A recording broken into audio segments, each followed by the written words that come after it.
All righty, Taylor. You put out something on Instagram. Again, shout out Life Goal Investments on Instagram, talking about if I was an individual selling property or perhaps a business, that you have a way to help with capital gains. You have a way to save on taxes. And again, I think you were a little vague on the details because, again, you only had 60 seconds. But tell me more about what this is, who qualifies, who the heck should reach out and learn more.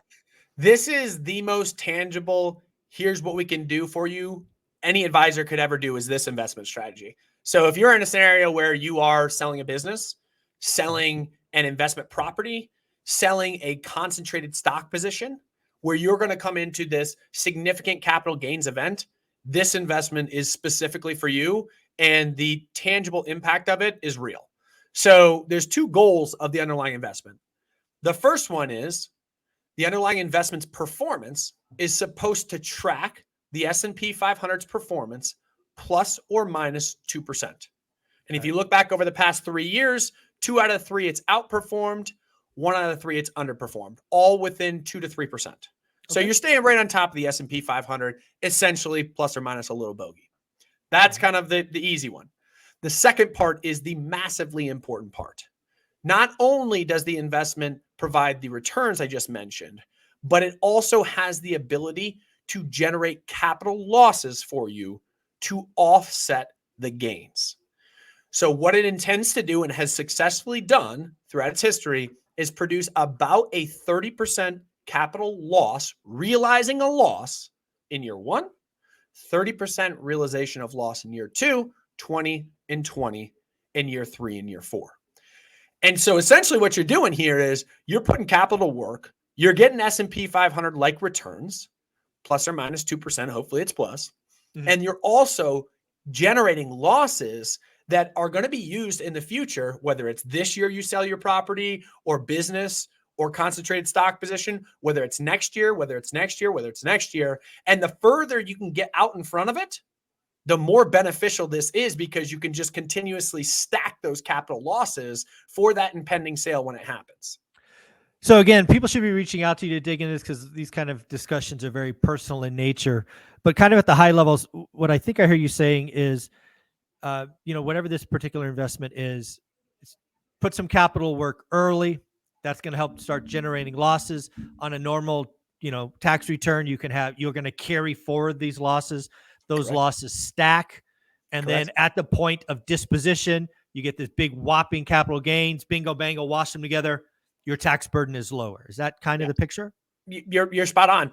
This is one of the few things where we can say it doesn't come down to, hey, traditionally when you're using a financial advisor, it's, hey, is this person more organized, a better tax, has a better understanding of the tax world, has a better understanding of how to invest my money, has a better this, but that are things that are, yes, sometimes it's cut and dry. If you don't have the ability to do any of this on your own and you speak with us and we show our expertise in that space and you go, yeah, I get it. This is the one where you go, if you're not doing this and you're in this situation, you better have a damn good reason why you're not doing it. Why are you not generating losses now to give yourself tax flexibility when that sale happens so you are not crushed over the top of your head and paying a quarter, a half of whatever those gains are in year 1 like that? This gives you optionality when it comes to taxes. And if you're not doing it, maybe there's a reason, but you better have a reason.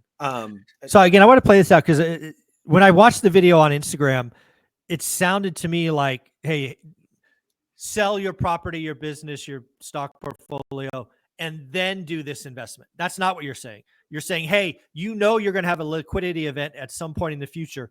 Do this early, build losses early so that when you do liquidate, you wash them together. Do I understand that better? Ideally, it's the latter. But even if you say you sell in January, you still can generate losses with this investment throughout the year to help offset some of that tax burden that happened when you sold in January. So it's still advantageous regardless of when you sell your business. But you don't get the whole, but you're only going to get that year 1, right? In your earlier example of 30, 30, 20, 20, you don't get year 2, 3, and 4 because that's not how the tax code works. You only get 1 year. Correct. Right. But think about most people selling businesses. They're selling them in tranches. Oh, that's because true. they want to keep Michael on because Michael's the best CEO they've ever met. When they purchase your company, you need to transition the business, you need to transition the clientele, you need to transition everything. So you get 25% up front and then you get chunks along the way. Okay. So it's hugely beneficial like that. But yes, the more you can get in front of it, the better foresight you have about, hey, I might be selling something in the future, the better off you are. And I always look at people and I say this, like, what's the downside? The downside is you're in an investment that has the S&P 500 like returns plus or minus 2%. There is a little downside in the fact that the expense ratio isn't 0.04% like it is on VOO if you just wanted the S&P 500's performance, but it's also not stupid high. They're very reasonable at what they're doing. And so downside is you don't sell, you're still generating capital losses to do whatever it is you want with those capital losses along the way. There's the firm told us, and we don't use this way, but there are a lot of advisors out there that they say are high-end great advisors that are using this as a core position in everybody's portfolio, regardless of whether they're going to sell something, because it still nonetheless gives you tax flexibility in the future. I get it. I'm just trying to play this out for the average. I've tried to play devil's advocate with the people on the other end of this. Yeah. For about an hour and a half on the phone. I came in, I'm like, good strategy. Wish I thought of it. Yeah, wish I thought of this myself, right? So and again, there's little things in there where, like, again, expense ratio is higher, but like, listen, there's nothing for free out there. So you got to there pay is to play, added, right? Yeah. There's an added benefit there. There's going to be a cost associated with it. Well, again, I don't think this is for everyone. I don't think everybody owns a business, stock, concentrated portfolio, property, and all of that. So let's be very clear. Who should reach out to you to ask the nitty gritty and more about this? Who should that be?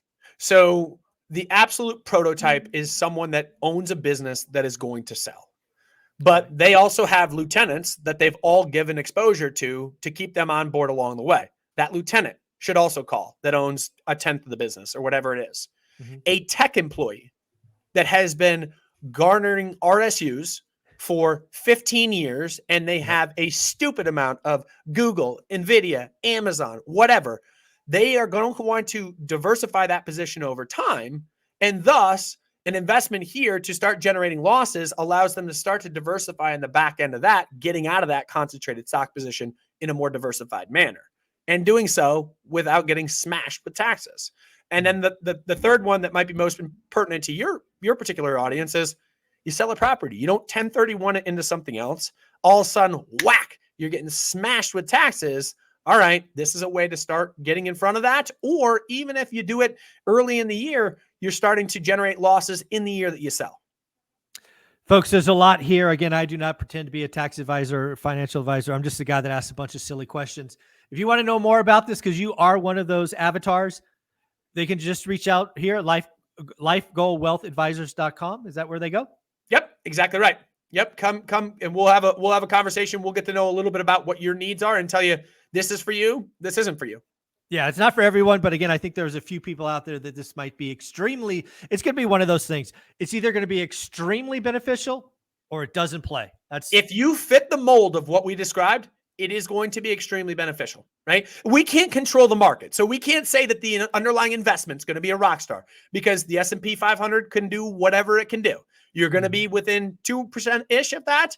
You're going to generate the losses on the other side. That's what's hugely important. If you're going to have exposure to the market, which you are likely anyway, this is a way to do it. Generate losses to offset the gains. Awesome, folks. If you're going to be reaching out to Taylor, let me know in the comments below. I want to follow up with you and just see what we see. Folks, you're amazing. Taylor, thank you for bringing this. Yeah, you're the man, Michael. Thanks so much.